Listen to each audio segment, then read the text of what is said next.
Hello दोस्तों, आज हम लोग वोगल अप्रॉक्सीमेशन मॉडल पढ़ेंगे। इसको शॉर्ट में वैम भी कहते हैं और इसका दूसरा नाम यूनिट कॉस्ट पेनल्टी मॉडल भी है। और लास्ट क्लास में हम लोगों ने देखा था नॉर्थ वेस्ट कॉर्नर रूल। उसमें भी सेम इसी तरह के क्वेश्चन रहता है और इसमें भी इसी तरह के क्वेश्चन रहेंगे। सिर्फ ये एक मेथड अलग है। क्वेश्चन सिमिलर है ट्रांसपोर्टेशन मॉडल के, बस सिर्फ मेथड अलग है इसको सॉल्व करने का। तो पहले मैं क्लियर कर दूं कि ये क्वेश्चन, ये जो मैट्रिक्स है, इसका क्या मतलब है। जैसे कि फैक्ट्री 2 से गोडाउन 3 का जो ट्रांसपोर्टेशन कॉस्ट है वो 40 रुपीज़ है। फैक्ट्री 1 से गोडाउन 4 का जो फैक्ट्री 2 से गोडाउन 4 का जो ट्रांसपोर्टेशन कॉस्ट है वो 60 रुपीज़ है। ठीक है, ये हम लोग पिछले 2-3 क्लास से डिस्कस करते आ रहे हैं। अगर आपने वो वीडियो नहीं देखा है तो जाके देखिए। और दूसरी बात, ये सप्लाई है, ये डिमांड है। तो हम लोगों ने देखा था कि जो minimum which ever is minimum, उसको वो आगे जाता है। जैसे कि मान लो कि आपके पास 5 पेन खरीदने के पैसे हैं और मार्केट में एक ही पेन है, तो आपके पास कितने पेन आएंगे? एक। पर आपके पास मान लो कि एक ही पेन खरीदने के पैसे, मार्केट में 5 पेन है, तो आपके पास कितने पेन आएंगे? एक। ठीक है। तो पहला स्टेप क्या होता था? सबसे पहले हम इसको चेक करते थे कि सप्लाई और डिमांड आपस में इक्वल है या नहीं है। अगर इक्वल है तो अच्छी बात है, अगर नहीं है तो फिर हमको इक्वल करना पड़ता है। तो इसका जब सम करेंगे तो आएगा 34, ये आएगा 34। ये एक बैलेंस प्रॉब्लम है।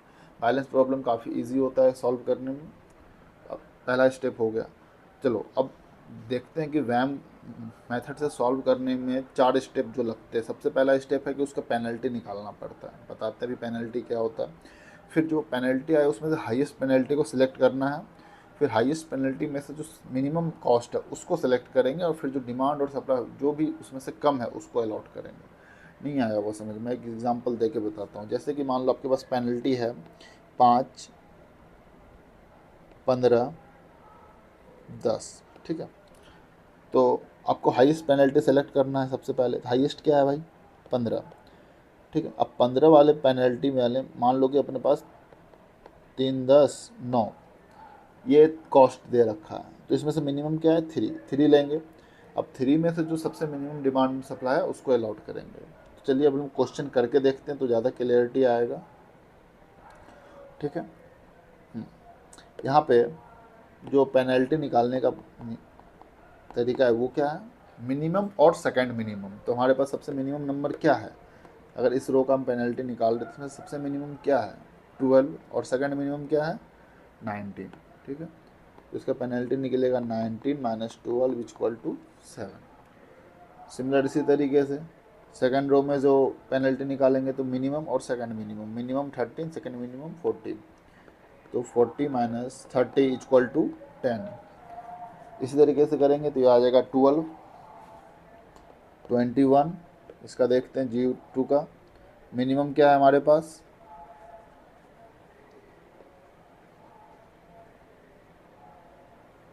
8। और सेकंड मिनिमम क्या है? 13।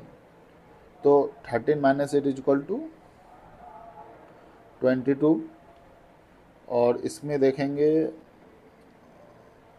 हाँ, इसमें मिनिमम क्या है? 19 और सेकंड मिनिमम क्या है? 14। तो इसका इसका जो माइनस आएगा वो आएगा 21। ठीक है। ये 10 और ये 8। अब सेकंड क्या बोल रहा है? अपने को हाईएस्ट पेनल्टी पिक करना है। तो हाईएस्ट पेनल्टी क्या है इसमें से? I think 22। ठीक है। हाईएस्ट पेनल्टी 22 है। इसमें से मिनिमम कॉस्ट यानी 22। अब ये रो सेलेक्ट हो चुका है कि 22 रो में हम लोग को काम करना है। अब इसमें से सबसे मिनिमम क्या है? 8।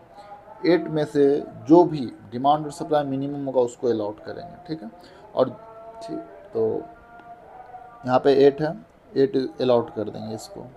ये हो जाएगा 0, ये बचेगा अपने पास 10। ठीक है। अब जैसे जो भी रो जीरो हो जाए, रो कॉलम जीरो हो जाएगा, उसको हम लोग हटा देंगे। ठीक है।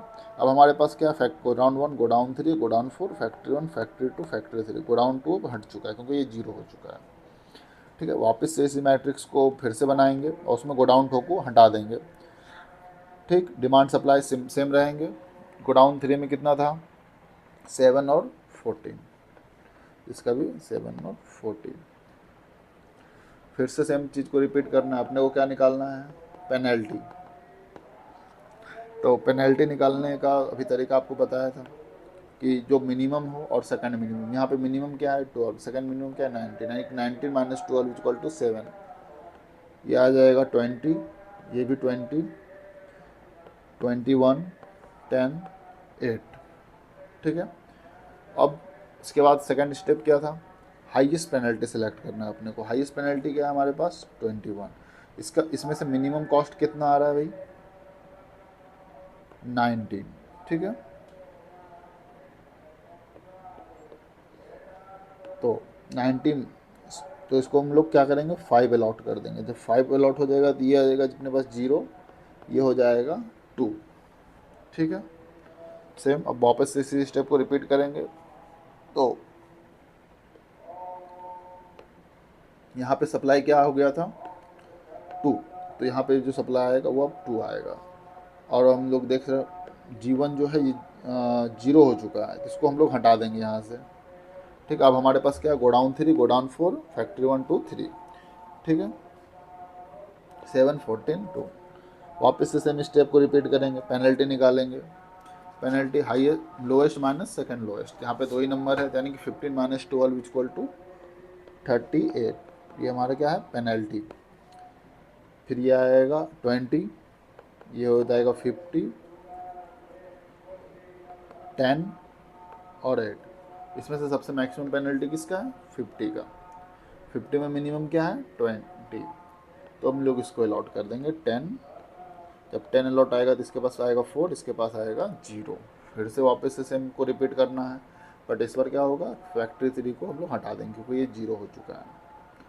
ठीक है, और यहाँ पे 14 के जगह पे 4 यूज़ करेंगे। ठीक, 2 9, और यहाँ पे 2 बचा था पिछले, देखो 2 9 7 4, 2 9 7 4। ठीक है, फैक्ट्री 3 हट चुका है। वापस से पेनल्टी निकालेंगे, तो 15 माइनस 12 38, 40 20, ये 48, ये 10। इसमें से मैक्सिमम वैल्यू क्या है 48, तो ये रह गया मेरे पास 48। इसमें से मिनिमम क्या है 12, 12 को हम लोग अलॉट करेंगे। ये 4 है, ये 2 है, तो 2 अलॉट होगा इसको। जब 2 अलॉट करेंगे तो ये 2 आएगा, ये 0 हो जाएगा। इस पर क्या होगा हमारे पास जो फैक्ट्री 1 है ये हटा लेंगे क्योंकि ये इसका सप्लाई 0 हो चुका है।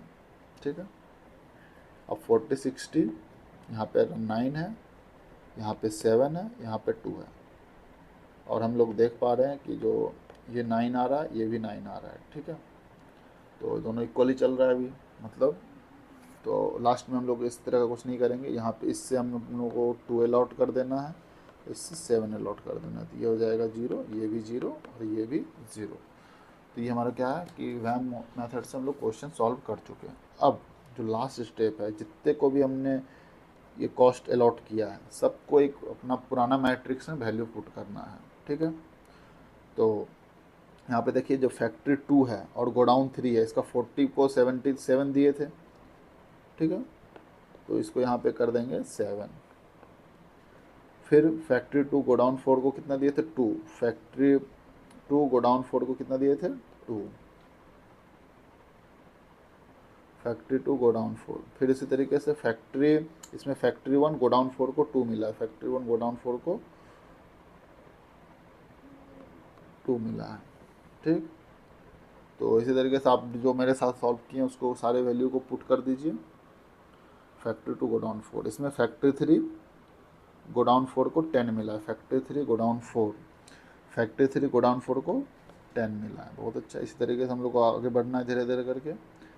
फिर यहाँ पे फैक्ट्री 1 गोडाउन 1 को 5 मिला है, फैक्ट्री 1 गोडाउन 1 5, फैक्ट्री 1 गोडाउन 1 5। और सबसे पहले क्या मिला था फैक्ट्री 3 गोडाउन 2 को 8, फैक्ट्री 3 गोडाउन 2 को 8। ठीक है, तो ये हमारा क्या है कि सब मतलब जितने भी अभी हम लोगों ने स्टेप में सॉल्व कर सबको एक जगह पे ला लिए। अब हम लोग का लास्ट स्टेप बच रहा है। लास्ट स्टेप में क्या करना है 90 इंटू 5, जो कि पिछले नॉर्थ वेस्ट कॉर्नर रूल में भी किए थे, इसको मल्टीप्लाई कर देना है, plus 8 into 8 plus 7 into 70 plus 2 into 12 plus 2 into 60 plus 10 into 20। ठीक है, 9 into 5, 8 into 8, 7 into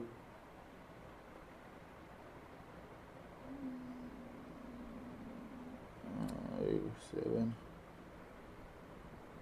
factory to go down 3, factory to, sorry, ये 7 जो है ना ये ऊपर आएगा,